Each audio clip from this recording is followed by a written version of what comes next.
Hey guys, look at this rat. What do you guys think? Pretty cool, right? Give me 1 second. This is very important. What do you guys think about Mr. Chedda? I like the This stream is brought to you by Mr. Chedda. So we got a little educational educational content today, right? I'm gonna teach you about Mr. Chedda. This is maybe the best tweet I've ever seen in my life. He doesn't have pants on, yet his shirt is still tucked in. Isn't that crazy? Great.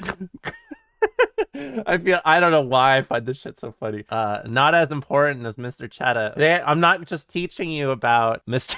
Mr. Chedda. I'm gonna talk about some Street Fighter stuff.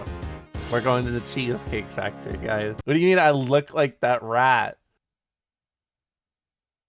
You get what's called, oh my goodness. This audio. Is what... Oh, I think I know what it is. Oh, sorry. Sorry, did something noisy happen? Oh, I think I know what it is. What? Yeah, this is a learning stream. You guys already learned about Mr. Chedda. Now we learned how to do selfies like Obama in that clip. I like the sweet life on deck haircut. I will ban you for that statement. That is insane. Your remix tape dropped. What is this? Oh, I think I know what it is.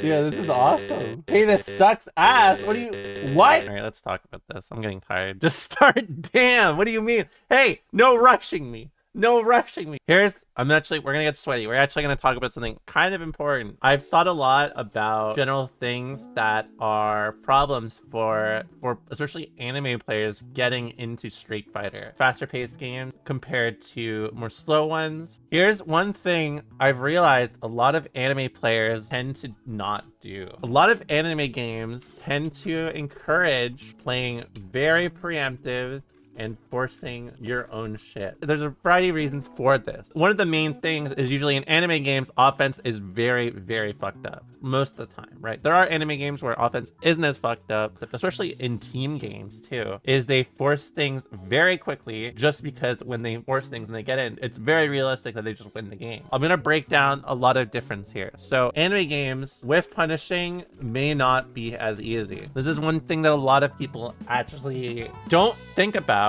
And something like Exerd, it was hard to whiff punish consistently for a variety of reasons. It was very, very, very specific, and also usually dependent on the character. Like obviously Johnny had a much easier time whiff punishing characters compared to say someone like Soul. If you're an offensive character, you will tend to be a character that does not get good return off your neutral pokes, which means usually if you whiff punish, you may only get like 2 buttons and that's it. Or there's another factor I should say, frame data is too awkward. Not every normal is created equal in a lot of anime games. And basically, to summarize this point, it's very common to have moves that just directly are good for neutral, but are not encouraged to be a whiff punish normal. It's more like you have more mid to close range options that fit that niche. But a lot of general neutral pokes don't give good return. There are exceptions, right?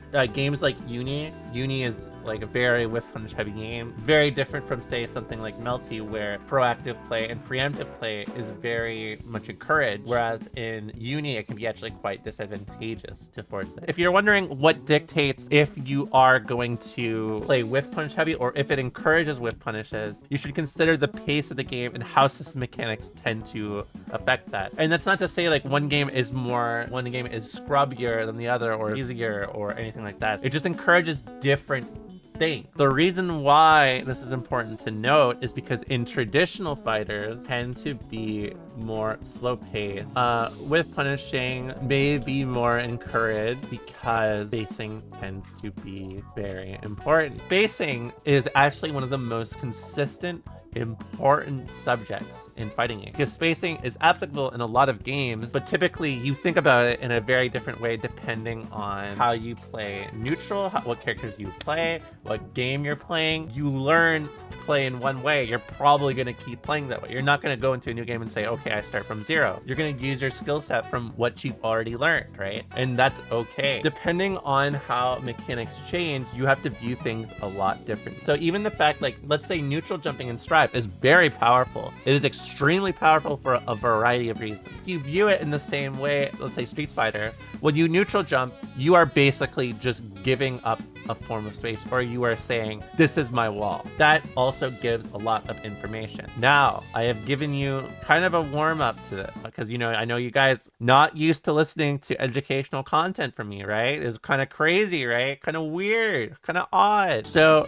reactive play is usually very strong in more traditional fighters, in contrast to playing super aggressive. There are a lot of exceptions to this. Sometimes you play a character that is so powerful you can kind of bulldoze and not think about it as much. Obviously, there are some cursed characters like that in Street Fighter in the past, especially. Because spacing tends to matter a lot, you actually may notice a lot of pro players who play both Strive and, let's say, Street Fighter approach the games entirely different. It's just a natural part of learning a new fighting game. You are learning a skill set that it encourages by its system. It's something that helps you become a better fighting game player by being exposed to these different subjects and these different fields. So why is reactive play so good, and what do you get out of it? Lots of anime players tend to just play aggressive or lean into being the first to start an interaction. When you do this, you tend to actually make your game plan very linear. In fact, I talk a lot about linear and like not linear RPS. By how someone reacts to your playstyle and how you force something, it can be very, very linear, extremely linear. And in fact, this is something that a lot of people tend to have as a very fatal mistake as they get better at Street Fighter. Anime player waits a bit and sees what the opponent does. Opponent does nothing. Anime player gets impatient and starts walking forward to play aggressive. Opponent keeps walking away from them, and as a result tends to whiff frequently. Again, the opponent focusing on spacing. I actually realized this playing Punk in Strive, because he did this to me. Like, I was the anime player in this context. I would walk at him and he would start to just walk away. He'd just keep walking until I would swing first. And whenever I did, he would just whip punish me. And this is an example of why reacting and thinking about what your opponent's doing, processing it, is so important. Playing reactive and letting people act first is actually a very strong tactic, especially as a layer 1, because they may do stuff like this, right? They may actually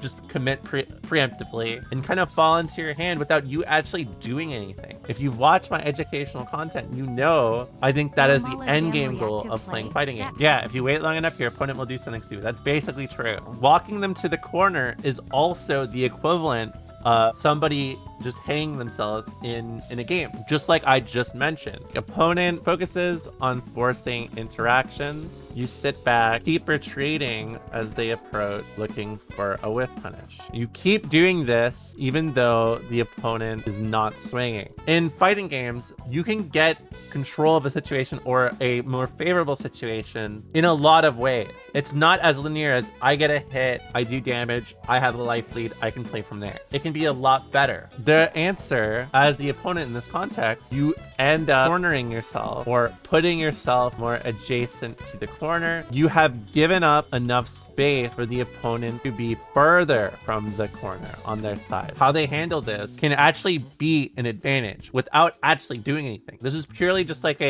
I'm seeing how you react sort of thing. A lot of people are like, only grounded neutral, only footsies, you know, gotta react, gotta play slow, no gambles, no preemptive play. That shit is stupid. And this is why it is very stupid. If you play someone that is very much so in that box, they are an extremely linear player and they can be really good at controlling neutral and like controlling space, but it doesn't change that if you only do that and you try to focus in that bubble, then you are actually a very predictable player. This is a great example of like how you and your opponent can make a very fatal mistake. This is another aspect of risk reward you can use to your advantage. Now, a few people in here jokingly said, me back throw, right? Me back throw. It's that simple. In this context, you are incentivized to do that. But when you are in the corner, the offensive situations in general are very, very strong. You know, it's like usually if they get a hit that's going to do more damage in the corner. These situations can go both ways. If you're an anime player and you play really aggressive, you can end up doing things like you may just corner them without even doing anything. And likewise, if you're playing from the other side, you may end up just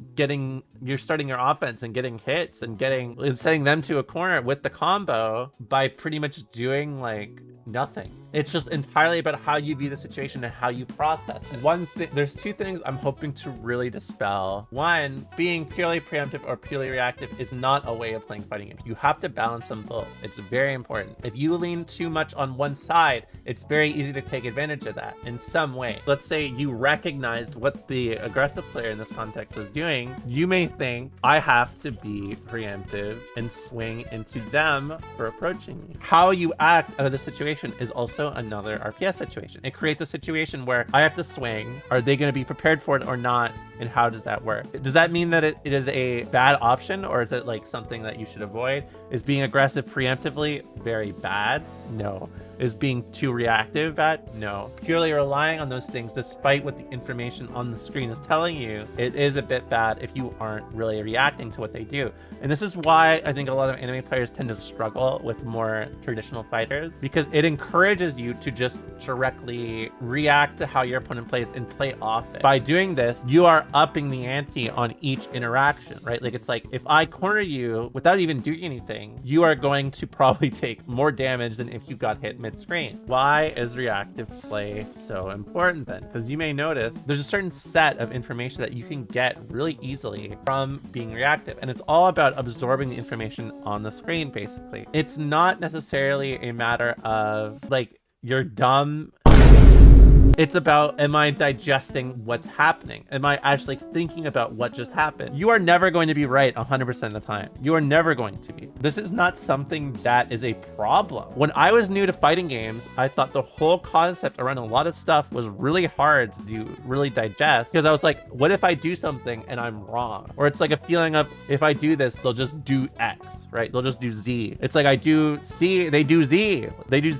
The fuck, dude? If you ever are put in a situation where this sort of thing happens, or you're afraid of it, if you do it and they answer you correctly, that is information for you. Two, if they do it and you do something else and they don't answer correctly, that is also information you have. Sometimes you have to do things not with the intention of just it working. One thing that a lot of new players tend to do, and they struggle with significantly, and I was very guilty of this when I was new, is they use a lot of strategies based on a move. If you fall into this bubble, it means that you are viewing fighting games and how you process risk reward and things like that kind of incorrectly. You have to see how they answer you to understand how they're playing. Sometimes you can just be like, oh, I play by feel. I can just bulldoze people. I can knowledge check them a few times. But a lot of skills, especially with like, you are engaging something or doing something with the awareness of the fact that it may not work, and that's okay. But if it's your only backup plan, it's like, shit, what do I do? Right? Like, my knowledge check's not working. Why is reactive play so important then? Because it's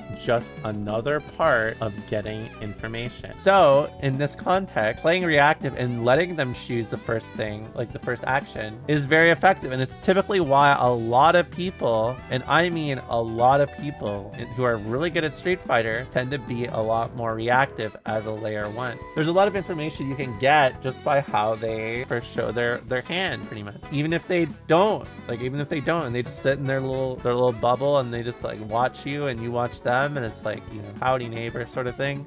It's like you are still in a position where you haven't taken a risk. Reactive play may encourage aggressive play. It may encourage defensive play. If you guys want some homework, here's some homework, okay? Homework early.